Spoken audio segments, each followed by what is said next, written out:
Find out from you the link between deforestation and poverty, because Kenyans don't see it that way. Just help us understand that the more forests or the more forest cover you have in your country, then the better off you are as a community and as a society as well. Thank you very much, Waihiga. Yes, there is a direct link between forests and poverty. We know that our forests play a very big role in climate amelioration. Forests play a very big role in conserving the moisture. Forests play a very big role even in improving the fertility of the soil. Wherever trees are, we are sure that the fertility of the soil is also very good. And therefore, this is where the farmers will be able to put their crops. They will be able to, therefore, earn something even out of the land. And therefore, when we deforest, when we reduce our vegetation, when we reduce our tree cover, then definitely we will have also a decrease in soil fertility. And even the moisture level on the land is also affected. And therefore, this will definitely contribute towards even reduced crop production. Are there other African countries that have taken reforestation seriously, and what has that meant for them? How did they do it? Yes. And sort of the benefits. We have a lot of lessons to learn from. Even as Kenya Forest Service, we have our neighbor, Uganda, where farmers are even having their commercial forests. Tanzania here, they are also putting a lot of trees on land. And we have taken time even to visit them and even learn from them.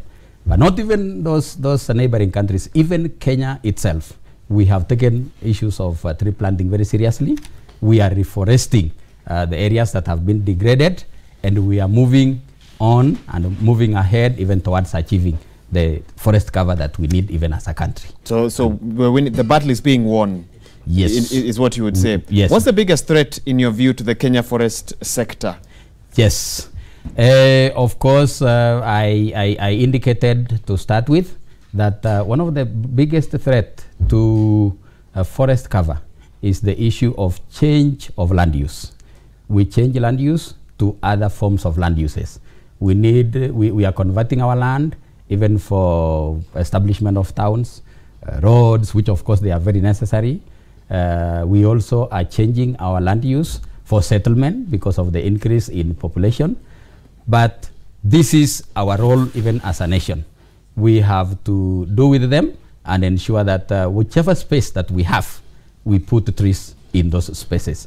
So even as a country, we are working very hard to ensure that we have trees even in our landscape wherever we have that opportunity to do that. What's your message to Kenyans even as you look forward towards the national tree planting exercise tomorrow, to ensure that it's not just tomorrow, but it carries on beyond that particular date?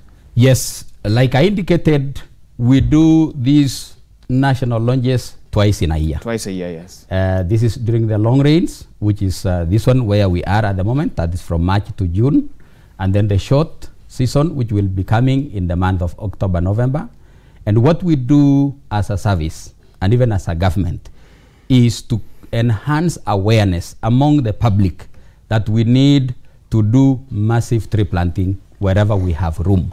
And therefore, as we launch tomorrow, the cabinet secretary plus the head of state will just be launching the season for the entire public to be able to carry on with the tree planting. So the tree planting will continue even after the launch is done tomorrow. And therefore, this is to invite all Kenyans, wherever they are, that please join us as we launch this year's National Tree Planting season launch here in Nairobi and the other counties where tree planting will be taking, where the launch will be taking place.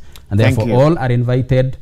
We have a site in each county, and it will be officiated by the county commissioner and those even at the county. So you are all welcome. Join us, join the head of state in launching this year's national tree planting. Thank you.